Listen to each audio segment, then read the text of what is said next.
ഞാനൊന്ന് ചോദിക്കട്ടെ?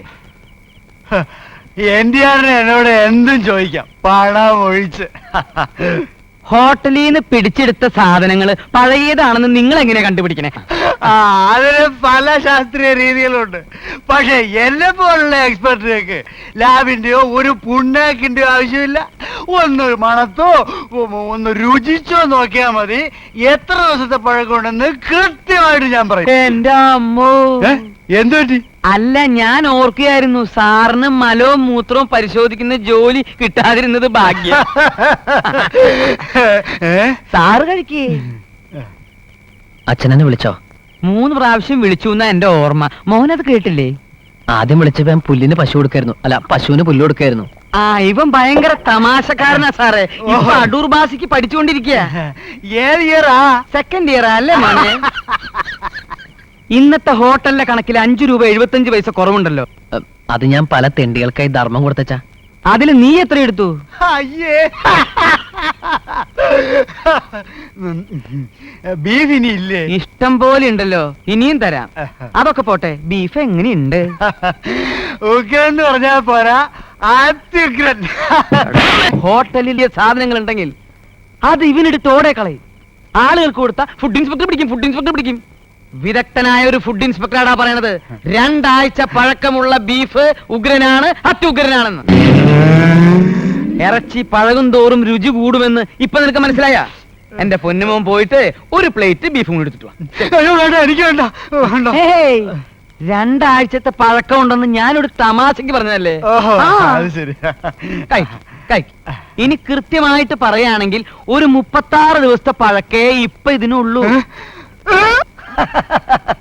ഇനി ആ ഫുഡ് ഇൻസ്പെക്ടർ ആയുസ് നിങ്ങളുടെ ഇടയ്ക്ക് ശല്യം ഉണ്ടാക്കൂല. അയാളെ ഒതുക്കാനും ഞാനല്ലേ തല്ലുണ്ടത്. മുതലാളിയുടെ സ്വഭാവം ഈ ജന്മം നേരാവുന്ന സ്വപ്നം കാണണ്ട. ജാത്യാലുള്ളൂ തൂത്താ പോവോ? തൂത്താ പോകത്തില്ല. അടുക്കള മുഴുവൻ കഴിയിട്ട് വരുവാ ഞാനിപ്പോ. നീ എല്ലാം കൂടെ ചേർന്ന് കുളമാക്കിയില്ലേ? അല്ല, ഞാനും ചോദിക്കട്ടെ, അടുക്കള ജോലിക്കെങ്കിലും ഒരാളെ നിർത്തിക്കൂടെ? ഈ വീട്ടിലല്ലാതെ വേറെ ഏതെങ്കിലും വീട്ടിലുണ്ടോ ഇതുപോലത്തെ ഒരു വൃത്തിയായിട്ട് ഏർപ്പാട്? ജോലിക്കാരെ നിർത്താന്ന് വെച്ചാ അച്ഛന് മക്കളെ ഭയങ്കര വിശ്വാസമാണ്. ഒരു സൂചി കയറ്റാൻ ഇടം കൊടുത്താ അതിൽ കൂടി തൂമ്പാ കയറുന്ന പാട്ടിത്താണ് രണ്ടും. അതിന് പെണ്ണുങ്ങളെ വെക്കണമെന്ന് ആര് പറഞ്ഞു? ആണുങ്ങളെ കിട്ടുമല്ലോ. അല്ലെങ്കിൽ ഹോട്ടലിൽ നിന്ന് ആഹാരം എടുത്താൽ എന്താ? അതിനെന്താ മക്കളെ, ഹോട്ടലിൽ നിന്ന് എടുക്കാൻ വിഷമമൊന്നുമില്ലല്ലോ. നിങ്ങളിവിടെ ഉണ്ണാണ്ടാവില്ലേ? മുണ്ട് മുറുക്കിയുടുത്ത് 24 മണിക്കൂറും അധ്വാനിച്ചിട്ട നാരകത്തറയിൽ ദാമോദരൻ നായർ മകൻ ഈ രാമൻ നായർ ഇന്നത്തെ NDR ആയത്. എന്റെ ബുദ്ധിയും അധ്വാനവും കൊണ്ട് ഞാൻ ഉണ്ടാക്കിയ സമ്പാദ്യം ശരീരമനങ്ങാതെ വെറുതെ ഇരുന്ന് തിന്നു മുടിക്കാമെന്ന് ഒരു പട്ടികളും ഊഹിക്കണ്ട. തന്തയ്ക്ക് എച്ചിലെടുക്കാമെങ്കിൽ മക്കൾക്ക് അടുക്കള ജോലിയും ചെയ്യാം. സൂചി പോകുന്ന വഴിയേ നൂല് പോവാൻ പാടുള്ളൂ. കണ്ട കേട്ടാ, ഞാൻ പറഞ്ഞപ്പോ നിങ്ങൾ വിശ്വസിച്ചില്ലല്ല. ഞാൻ വെറും ഒരു ഡ്രൈവർ ആയിപ്പോയില്ലേ? വിവരവും വിദ്യാഭ്യാസം ഉള്ളവർ പറഞ്ഞത് മനസ്സിലാക്കണം. മനസ്സിലായ? ഈ സൂചിയുടെ കാര്യം ഞാൻ ദിവസവും പറഞ്ഞു കൊടുക്കാണ്ട് മുതലാളി. വേണ്ടല്ലോ. തന്തയ്ക്കെതിരെ യൂണിയൻ ഉണ്ടാക്കാൻ ലൈറ്റ് എന്തിനാ? ഇരുട്ടത്തിരുന്ന് സംസാരിച്ചാലും ശബ്ദം പുറത്തോട്ട് വരും. ഇലക്ട്രിസിറ്റി ബോർഡ് എന്ന് പറയുന്നത് നിന്റെ അമ്മയുടെ കുടുംബ സ്വത്തൊന്നല്ലോ. 10 മണിക്ക് മുമ്പ് ലൈറ്റ് ഓഫ് ചെയ്ത് കിടക്കണമെന്ന് പറഞ്ഞ കേക്കില്ല കഴിവേറികള്. എന്തത് വായില് നാവണ്ടോന്ന് നോക്കിയതാ. ഇത്രയൊക്കെ കേട്ടിട്ട് ഒരു അക്ഷരം മിണ്ടണമല്ല. നീ മിണ്ടരുത്. ഞങ്ങളുടെ കൂടെ നിന്നിട്ട് ഒരുമാതിരി മറ്റപ്പണി. ഇത് പച്ചരിയുടെ പ്രശ്നമാണ് മോനെ. എന്താ ഒരു ശബ്ദം കേൾക്കാം? അത് അടുക്കളയിൽ മുതലാളി കയറിയിട്ടുണ്ടാവും. ചേ, അത് വല്ല പട്ടി മറ്റേ കയറി. അതന്നെ പറഞ്ഞത്. വേണ്ട, ഞങ്ങളുടെ തന്തട കളിക്കാൻ ചെന്ന് നോക്കാം. അല്ലെങ്കിൽ അത് മതി.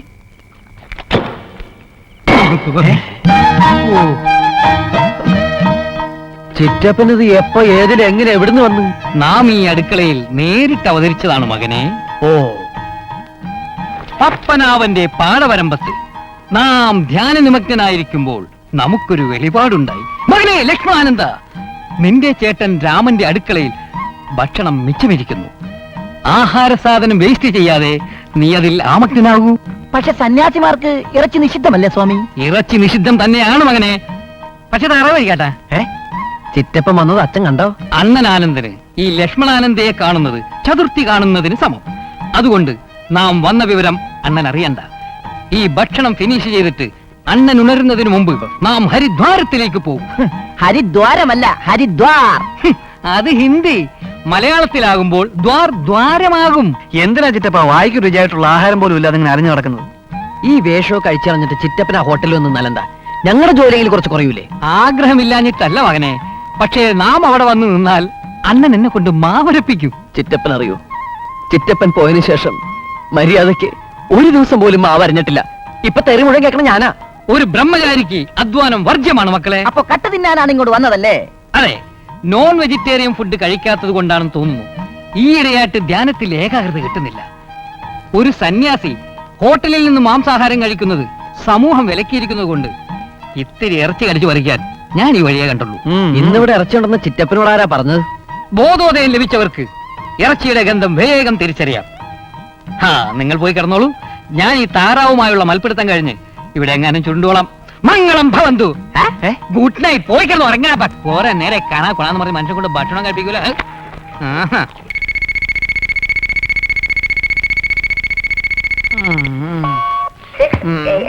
വിഘ്നേശ്വര,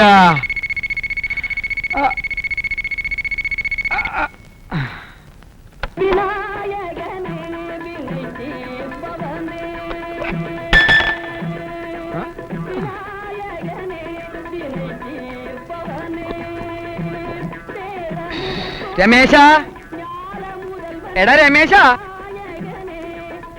എന്താ നീയാ?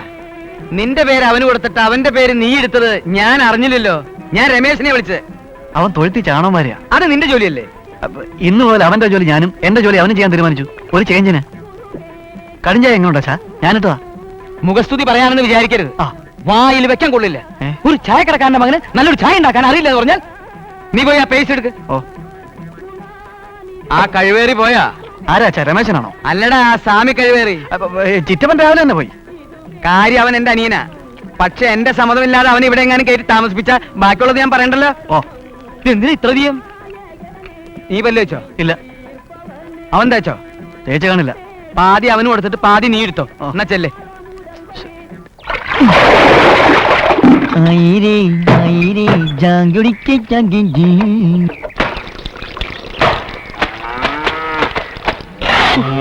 വെളുപ്പിന് 6 മണിക്ക് തുടങ്ങിയ വാരല.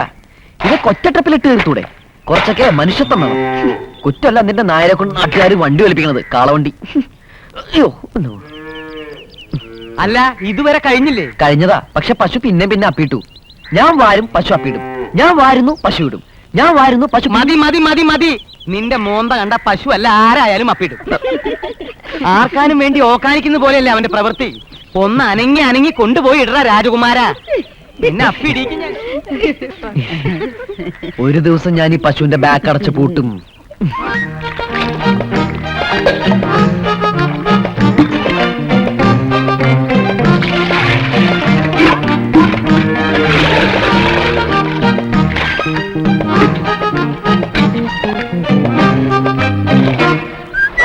മുതലാളിയില്ലേ?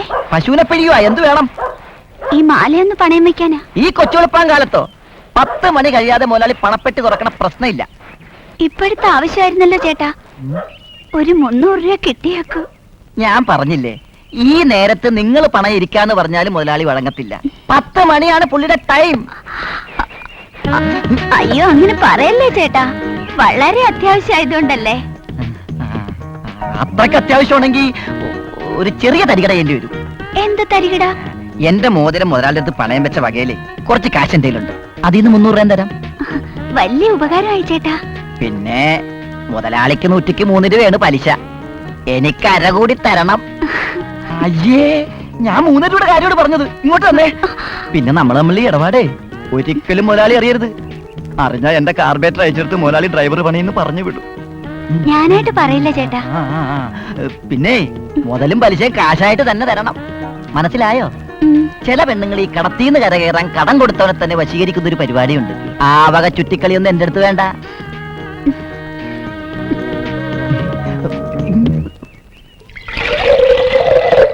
പറയണുണ്ട് മുതലാളിക്കൊന്നും തോന്നരുത്. ഈടെയായിട്ട് പാലില് കുറച്ച് വെള്ളം കൂടുതലാ. കുറച്ച് ദിവസമായിട്ട് പറയണമെന്ന് വിചാരിക്കാ. ഉമ്മ, ഞാൻ വെളിച്ചെണ്ണ ചേർത്ത് നോക്കി, ചേരണില്ല. പാലില് വെള്ളേ ചേരൂ. അല്ലേലും പാലില് വെള്ളം ചേർത്തേ കഴിക്കാവൂ. ഇത് ഞാൻ പറയണതല്ല, ഡോക്ടർമാര് പറഞ്ഞിട്ടുള്ളതാ. എനിക്ക് 3 ബസ്സുണ്ട്. അത് നല്ല ലാഭത്തിലാ ഓടണത്. ഒരു ചിട്ടി ഫണ്ട് ഉണ്ട്, അത് അതിലും ലാഭത്തിലാ പോണത്.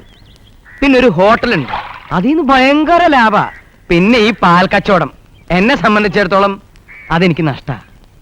പിന്നെ ഞാൻ എന്തിനീ പാൽ കച്ചവടം നടത്തുന്നു പറഞ്ഞാൽ പശുവിന്റെ അകിടീന് തുടങ്ങിയതാ എന്റെ ജീവിതം. അതിന്റെ അടി കിടന്ന് തന്നെ ചാവണം എന്നാണ് എന്റെ ആഗ്രഹവും. അമ്മാവോ ഇങ്ങനെ പോയാ അമ്മ പശുവിന്റെ ചവിട്ടുകൊണ്ടേ ചാവൂ. എടാ നീയേ പാല് കുടിച്ചിട്ടൊന്നും വലിയ കാര്യമില്ലടാ, പോ. അമ്മാവനെ ഞാൻ പിന്നെ എടുത്തോളാം. ഇതേതാ ഈ കുട്ടി പിശാശി? അതാ സ്വർണ്ണപ്പണിക്കാരൻ രാഘവേട്ടന്റെ മോനാ. ഓ, അവന്റെ ആ ചൊടിയും മിടുക്കൊക്കെ കണ്ടിട്ട് അവൻ ആ ചെത്തുകാരൻ ഗോപാലിന്റെ ആണെന്നാ തോന്നണേ. അപ്പൊ നിങ്ങളുടെ കമ്പനി തന്നെ. എടാ മോനെ, നന കഴിഞ്ഞ അച്ഛന്റെ ഉടുപ്പിൽ അഴുക്കൊന്നും പോയിട്ടില്ലല്ലോ. ഇതിങ്ങനെ വെള്ളത്തിൽ ഇങ്ങനെ മുക്കിയെടുത്താ മാത്രം പോരാ, കല്ലില് നന്നായിട്ട് ഇങ്ങനെ ഇങ്ങനെ അലക്കണം. കൊണ്ടുപോയി അലക്കണം തെണ്ടി. ആ, ഇവ എന്റെ മോൻ തന്നെയല്ലേ? ഞങ്ങൾക്ക് സംശയമുണ്ട് മുതലാളി. നിങ്ങൾക്ക് പാല് കിട്ടിയ പിന്നെ വല്ലവരുടെ കാര്യം അന്വേഷിക്കണേ.